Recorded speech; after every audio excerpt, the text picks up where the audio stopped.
बड़ी खबरें हैं। सुहेल अफरीदी कल इस्लामाबाद आ रहे हैं, इस हवाले से भी खबर है। मेरे साथ अताउर रहमान कोहिस्तानी खड़े हुए, ये कल पूरा दिन हरीपुर के अंदर कवरेज कर रहे थे, वो जो वहां पे इलेक्शन हुआ उस हवाले से भी आपको बताना है। ज़ीशान नूर साहब मेरे साथ मौजूद हैं। लेकिन जो सबसे अहम बात है, ओ भाई, इमरान खान को पीटीआई ने इतना अंडर एस्टिमेट किया हुआ है। एक शख्स अडियाला में बैठकर कह रहा है कि इलेक्शन ना लड़ो, इस जाली निजाम को, इस 2 नंबर निजाम को सपोर्ट ना करो। लेकिन भाई कुछ लोगों को चुल थी कि इलेक्शन तो लड़ना है। हमाद अजहर खुद तो टांगे बोझ नहीं उठा सकी, और बर्गर बच्चा इलेक्शन का एंड टाइम पे बाइकआउट करके निकल गया और किसी पता नहीं कौन सा रिश्तेदार था उसको लड़वा दिया। लो जी। दूसरे नंबर पे उमर अयूब, और जब सब ने, इवन जरताज गुल ने जो कभी नहीं हारी डेरा गाजी खान से, उसने भी बाइकआउट कर दिया। तो उमर अयूब ने कहा भाई नहीं भाई मैं नहीं लड़ूंगा, लेकिन मेरी बीवी तो लड़ेगी। अच्छा ठीक है, बीवी ने लड़ा, मैरिट पर इलेक्शन वो जीती भी।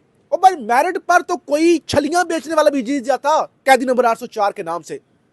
अब शर्म से डूब मरने का मुकाम है। एक तो उस इलेक्शन को बचा नहीं सके, और फिर जब खान ने कह दिया था, जी खान ने तो कहा था कि भाई आप नहीं जी सकोगे, उल्टा इस सिस्टम को आप जो है ना लाइस्टिमेट करोगे। कोहिस्तानी जी मुख्तसर बताना है, क्योंकि आप बड़ी कहानियां डालते हैं। रात को आपको बताया था, पूछा था आपसे कि जरा हरीपुर के हवाले से बताएं, तो आप उस वक्त पता नहीं क्या कर रहे थे कि कल क्या वहां पे जेन्युइन सूरत क्या थी, कौन जीत रहा था, क्या मेरिट पर हारी है शहरनाज, या क्या सूरत थी? मुख्तसर जरा बताएगा क्या हुआ क्या है। बहुत शुक्रिया जी फैसल। देखें, मसला ये है कि एक तो सबसे पहले एतराज़ था, एक तो सबसे पहले ये एतराज़ पीटीआई के कारकुनान भी कर रहे थे वहाँ पे कि अगर उमर अयूब की जो वाइफ है, उसकी अहलिया है, उसकी जगह अगर उसका भाई या उसका कोई और कज़न इलेक्शन में कोई नौजवान होता तो शायद फिर इससे भी बेटर पोजीशन हो सकती थी। और दूसरी बात यह है कि मुकाबला जो है ना वो 50-50 था। लेकिन ये भी नहीं है कि कल वो जीते हैं, मुस्लिम लीग नून वाले हारे हैं, ये इसमें मतलब कोई दो राय नहीं है, ठीक है। लेकिन मसला ये है कि कल पूरा दिन हल्के में पाकिस्तान मुस्लिम लीग नून के जो उम्मीदवार थे, उनके कज़न हो या खुद हो या उनकी पूरी फैमिली हो, वो हर जगह जाके कारकुनान के पास जाना, जहाँ जहाँ पे भी कैंप्स लगे हुए थे उनका दौरा करना, ठीक है, उधर आरओ ऑफिस, उधर डिप्टी कमिश्नर ऑफिस, फला ऑफिस, हर जगह वो एक्टिव पाया गए, ठीक है। दूसरी एडवर्टाइजमेंट जो थी, मैंने हरीपुर के जो जितने भी बाजार थे उसमें उमर अयूब के थोड़े बहुत पोस्टर दिख रहे थे, बाकी नून लीग की हर जगह पे एडवर्टाइजमेंट थी, लेवल प्लेइंग फील्ड थी जी, ठीक है। तो अब मसले ये हुआ है कि उमर अयूब साहब ने ना खुद पैगाम भेजा था इमरान खान को कि जी मैंने लड़ना है, मैं जो है ना वो बताना दिखाना चाहता हूँ कि ये अवाम जो है ना इस फस्तायत के खिलाफ है। लेकिन जब आपको ये पता नहीं था उमर अयूब साहब कि मैं उस मैंडेट की हिफाजत नहीं कर सकता, तो फिर आप जरताज गुल की तरह पीछे होके ही बैठ जाते, ठीक है। वोटर टर्न आउट वहाँ पे तो अच्छा, रात को आप पीछे होकर बैठ गए थे, जी, ठीक है। तो मसला ये है कि अब 192 पोलिंग स्टेशन का जो रिजल्ट है, मैंने खुद भी वीडियोस के थ्रू उसको पब्लिक भी किया, और वो मैंने फॉर्म 45 को देख के किया। लेकिन उमर अयूब साहब का खुद इलेक्शन ऑफिस के अंदर में मौजूद था, उसका जो डेरा है वहाँ पे मैं मौजूद था जहाँ पे उमर अयूब खुद होते थे। 316 पोलिंग स्टेशन के बाद कोई रिजल्ट वहाँ पे नहीं आया, ठीक है। वो क्यों नहीं आया मैं आपको बता देता हूँ। वो इसलिए नहीं आया कि उमर अयूब और उसकी वहाँ पे जो लोग थे वो ये क्या कर रहे थे। अब मैंने बाद में ये चीज़ नोटिस भी किया कि जिन पोलिंग स्टेशन पे वो जीत रहे थे, ठीक है, उनका रिजल्ट अनाउंस कर दिया कि जी फलां पे हमने जीत लिया, फलां पे हमने जीत लिया, ठीक है।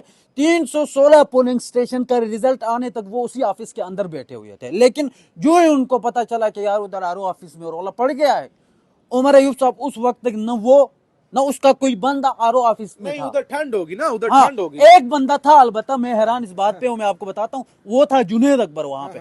लेकिन मैं हैरान हूँ जुनैद अकबर साहब कहाँ गायब हो गए, उसके बाद जुनैद अकबर साहब का भी कोई पता नहीं चला। अच्छा चलें, उधर जाहिर है ठंड होगी ना, क्या जरूरत थी उधर खड़े होने की, खंद के खुद की। अच्छा जी, ज़ीशान नूर साहब, एक तो सुहेल अफरीदी कल इतलात हैं कि वो इलेक्शन कमीशन पेश हो रहे हैं, और उन्होंने भी वो बयान दिया था ना, जिसारत की थी। एक और पीटीआई के रहनुमा है, उन्होंने भी, वो आप बताए कौन है और क्या सूरत हाल है, उन्होंने भी वो धांधली, किसी ने बात कर दी कि वहां पे धांधली हुई है, उनको भी सुना तलब कर लिया गया है। यानी पीटीआई के रहनुमा अब ये भी नहीं कह सकते कि भाई धांधली हुई है या धांधली, बचाना दूर की बात है। ओ भाई, आपको लाखों में वोट पड़े हैं सर, आप कल जीत रहे थे, आप वहां पे आपका अपना हल्का है, आपकी अपनी हुकूमत है, आप धरने देते, आप वहां पे रिजल्ट, किसी की जुर्रत कैसे होती कि आपकी वो धांधली करवा जाए? यानी ये हुआ क्या है? कल किसको बुला, एक तो वो सोहेल अफरीदी आ रहे हैं, ये और रहनुमा कौन से हैं जिन्होंने सिर्फ धांधली की बात की और उनको धर लिया गया है? जी बहुत शुक्रिया फैसल साहब। एक तो सुहेल आफरीदी का जो वहां पर हरिपुर के जलसे में खिताब था, उसका इशू चल रहा है, उसको नोटिस जारी किया हुआ था। इतलात है कि कल बरोज मंगल वो इलेक्शन कमीशन में पेश होने आ रहे हैं। दूसरा, साबिक स्पीकर कौमी असम्बली असद कैसर ने एक टीवी शो के अंदर ये बात की कि इलेक्शन कमीशन ने धांधली की। जी सिर्फ ये कहने के ऊपर उन्हें इलेक्शन कमीशन ने नोटिस जारी कर दिया। जी जी।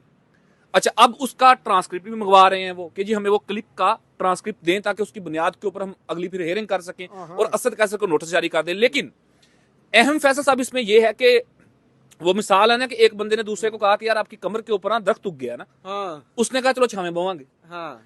बेशर्मी की हद ये है कि इलेक्शन, ये वैसे मिसाल कोई और है पंजाबी में, लेकिन वो थोड़ी सी और तरफ चली जाएगी, समझने वाले समझ जाएंगे। इतनी बेशर्मी की हद है कि इलेक्शन कमीशन ने धांधली की है, लेकिन बात उसके ऊपर कोई नहीं कर सकता। जो ये कहेगा, मिसाल के तौर पे फैसल साहब कहेंगे यार इलेक्शन कमीशन ने धांधली की हल्कों में, तो फैसल साहब के ऊपर केस हो जाएगा, तुहीन इलेक्शन कमीशन हो जाएगा। यानी कि पहले तुहीन हम सुनते थे कि अदालतों की होती है। वो जो मुर्तजा जवेद अब्बासी कह रहे थे चमड़ी उधेड़ देंगे, उसको भी बुलाया। बड़े नहीं कहाँ, बड़े सख्त बयानात आए। और मजे की बात यह है कि हरिपुर के अलावा बाकी 12 हलकों के अंदर जो पाकिस्तान मुस्लिम लीग नवाज के लोग कैंपेन कर रहे थे, बड़ी सख्त जुबान इस्तेमाल की, रूल को वायलेट किया, वफाकी वुजरा, सूबाई वुजरा वहां पर कैंपेन करते रहे, उसके ऊपर इलेक्शन कमीशन ने कोई नोटिस जारी नहीं किया। बल्कि ऐसे इजहार तफन्नुन उन्होंने एक दो लोगों को डिस्ट्रिक्ट लेवल के ऊपर तलब किया, इसके अलावा किसी ने कोई बात नहीं की। प्राइम मिनिस्टर के एडवाइजर जाते रहे वहां पे, लेकिन इलेक्शन कमीशन चूंकि एक बी टीम बना हुआ है ना एस्टेब्लिशमेंट की, मौजूदा हुकूमत की। वो सबको पता है बी टीम है, आज से 1.5 साल पहले पता चल गया था कि पीटीआई ने क्या किया। पीटीआई ने क्या, अब देखें पीटीआई बेचारी वहां पर, चले पंजाब को छोड़ देना, आपने जो पहले इंट्रो में बता दिया कि इमरान खान की बात ना मान के इन्होंने जो नुकसान पीटीआई का किया, पीटीआई के वोटर्स का, उनके पैशन का किया, वो एक अलग बात है। लेकिन हरिपुर के इलेक्शन में आपने देखा होगा कि रात 11 बजे 10 बजे आरओ ऑफिस के बाहर जो है वो खंदकें खोद दी गई, पुलिस तैनात कर दी गई। नहीं, वो मरियम नवाज ने तो नहीं खुदवाई होंगी। मैं वही अर्ज करने लगा हूं ना, पहले तो ये बहाना कर रहे हैं कि वहां पर जो रिटर्निंग ऑफिसर था या डीआरओ था वो इलेक्शन कमीशन का नॉमिनी था, ऐसा नहीं है। जो डिप्टी कमिश्नर हरिपुर है वो रिटर्निंग अफसर था, ठीक है, वो प्रोविंशियल गवर्नमेंट के अंडर आता है, चले उसको छोड़ देते हैं। क्या वो जो बाहर खंदकें खोदी थी, खारदार तारे लगाई थी, वो रिटर्निंग ऑफिसर क्रेन के ऊपर बैठ के खोद रहा था? ओ यार, बल्दिया कर रही होगी ना, डिस्ट्रिक्ट एडमिनिस्ट्रेशन कर रही होगी ना। तो जो 8 दिन पहले वजीर आला साहब वहां पे जाके कहते रहे स्टेज के ऊपर से कि रात का चांद नहीं देख सकोगे, सुबह की रोशनी नहीं देख सकोगे, बताएं तो कितने प्रेसिडिंग ऑफिसर या आरओ के साथ मुंसलिक बाकी स्टाफ या डिस्ट्रिक्ट एडमिनिस्ट्रेशन से जिन लोगों ने ये काम किया, उनमें से कितने लोग खुदे लाइन लगाए हैं किसी ने?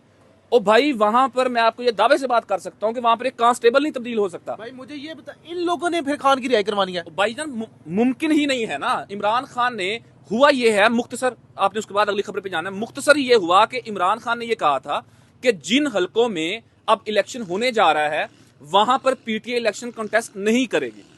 तमाम लोग मान गए, सिर्फ उमर अयूब साहब और हमाद अजहर साहब, इन दो शख्सियात ने इतने पैगामात भिजवाए डियाला में इमरान खान को कि वो बंदा जिच हो गया। उसने कहा कि ठीक है यार, अगर आपने मेरी बात नहीं माननी तो आप इस मामले को पॉलिटिकल कमेटी के अंदर ले जाएं। पॉलिटिकल कमेटी के अंदर जब डिस्कस हुआ तो वहां पर हुआ ये कि जब टिकट की बात हो रही थी तो मियां असलम इकबाल, उन्होंने ये इतराज आयद किया कि हमाद अजहर साहब, आप जिसको टिकट दे रहे हैं ये तो आपकी कोई फैक्ट्री का मैनेजर था, आप इसको टिकट ना दें। उसने कहा जी नहीं, मेरा ये फर्स्ट कजन है, मेरा कजन है। उसने कहा फिर कजन है तो इसके दादे का नाम बताओ, जिसके ऊपर हमाद अजहर साहब वो मीटिंग छोड़ के चले गए।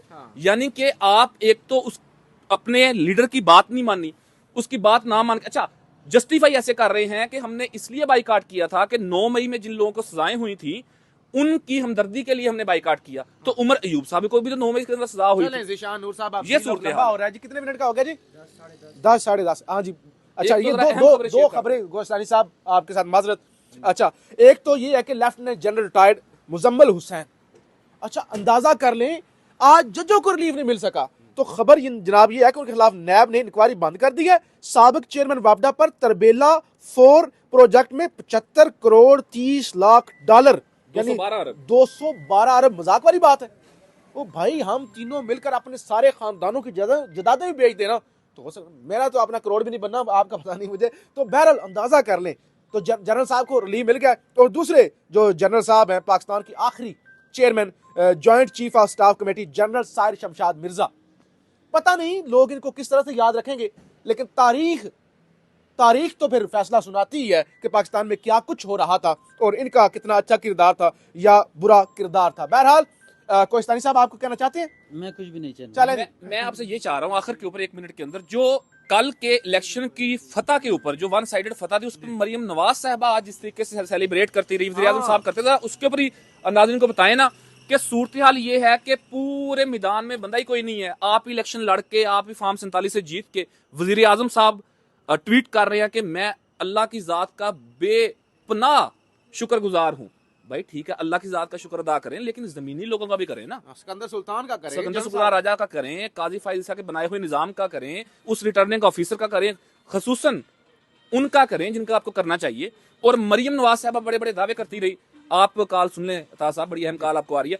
और इसके अलावा आपने अभी 212 अरब की बात की, नाज़रीन को ये भी बता दें आखिर के ऊपर के 5300 अरब 5300 अरब रुपए की करप्शन की IMF ने रिपोर्ट दी है कुछ दिन कबल, वो खामोश हो गई है। हाँ। लोग जमनी इलेक्शन की तरफ उलझ गए, तो 212 अरब कहाँ, 5300 अरब कहाँ, पता नहीं कौन कौन से खांचे यहाँ पे लगाए जाते हैं। फैसल साहब बहरहाल इसके ऊपर फिर फर्दर डिटेल में भी बात करेंगे, आप जरा वाइंड अप कीजिए। बस देख लें, इस मुल्क के अंदर जो शख्स यूनिवर्सिटी बनाता है वो आज भी जेल में सड़ रहा है। गल सड़ क्या मुनासिब लफ्ज नहीं है, मतलब जाहिर है जेल में एक आइसोलेशन के अंदर है। और जो लोग अरबों की करप्शन करते हैं, अगर उनको सितारे लगे हुए हैं तो फिर उनको सल्यूट भी होते हैं, उनको गार्ड ऑफ ऑनर भी दिए जाते हैं। बहरहाल आप फीडबैक जरूर दीजिएगा। कल अडियाला के अंदर बड़ा अहम दिन है, तमाम MNAs को और MPs को और तंजीमों को तलब कर रखा है। अब देखना ये होगा कल अलीमा खान की मुलाकात करवाई जाती है नहीं, हम कल कोशिश करेंगे, बल्कि कोशिश का जरूर इंशाल्लाह आपको अडियाला से रिपोर्ट करेंगे। पाकिस्तान जिंदाबाद।